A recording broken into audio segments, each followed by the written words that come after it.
Hello, welcome है आप सबका हमारी series NCERT line by line में। चलिए कंटिन्यू करते हैं, पढ़ते हैं cell cycle and cell division के बारे में। The sequence of events by which a cell duplicates its genome. Cell अपना डीएनए रेप्लिकेशन करती है। Synthesis the other constituents of the cell and eventually divide into two daughter cells. Cell अपना कुछ constituent synthesize करती है, like mitochondria, GB, और divide करती है टू डॉटर सेल्स में। ये इसे कहते हैं सेल साइकिल। ये सेल साइकिल की डेफिनेशन है। ऑल्दो सेल ग्रोथ का मतलब साइटोप्लाज्म का इंक्रीज होना, is a continuous process. Cell growth तो कंटिन्यूअस होती रहती है, सेल डिवाइड हो या ना हो, पर सेल ग्रोथ कंटिन्यूअस होती है।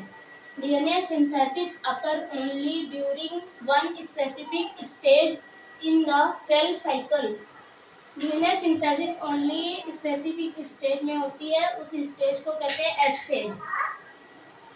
The replicate chromosomes DNA are then distributed to daughter nuclei by a complex series of events.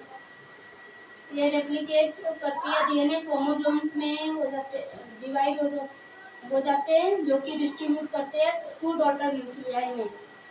और ये कॉम्प्लेक्स सीरीज ऑफ इवेंट्स, इसका मतलब है एम फेज, जो कि सेल डिवाइड करती है एम फेज में। These events are themselves under genetic control. ये इवेंट्स जेनेटिक कंट्रोल में होते हैं। Phases of cell cycle, cell cycle के फेजेस पढ़ते हैं। A typical eukaryotic cell cycle is illustrated by human cell in culture.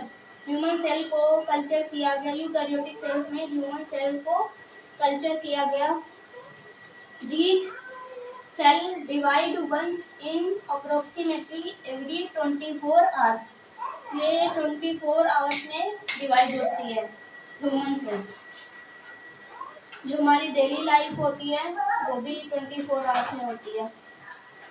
However, this duration of cell cycle can vary from organism to organism. Cell cycle vary करती है organism to organism and also from cell type to cell type, और ये cell type to cell type भी vary करती है। इसके दो example दिए मैं, एक तो ह्यूमन, दूसरा है ईस्ट। ईस्ट फंजाई का मेंबर है। East for example can progress through the cell cycle in only about 90 minutes. इस 90 मिनट में डबल हो जाता है। The cell cycle is divided into two basic phases. सेल साइकिल के दो बेसिक फेज होते हैं। पहला है इंटरफेज, जिसे हम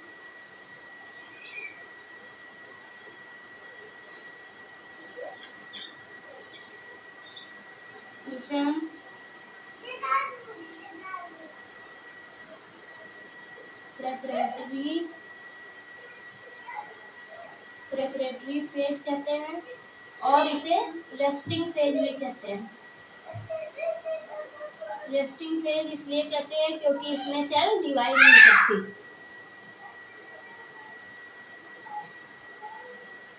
और दूसरा है एम फेज, जिसे हम माइटोसिस। एम फेज का मतलब माइटोसिस ही नहीं, मियोसिस भी आता है इसमें।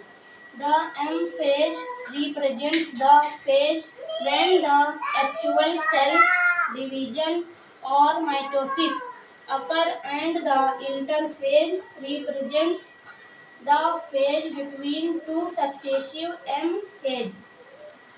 एक्चुअल डिवीजन सेल का तो एम फेज में होता है, जो कि 5% ड्यूरेशन का होता है, और सेल की प्रेपरेटरी फेज होती है 95%। It is significant. और इंटरफेज दो एम दो सक्सेसिव एम फेज में आती है। It is significant to note that in the 24 hours average duration of cell cycle of a human cells cell division proper last for only about an hours। Cell division actual में 1 घंटे में हो जाती है। जैसे 24 आवर्स के human की cell cycle divide करती है, उसमें से 23 इंटरफेज हो जाता है, प्रेपरेटरी फेज, और 1 आवर एम फेज जो डिवीजन एक्चुअल डिवीजन के लिए होता है।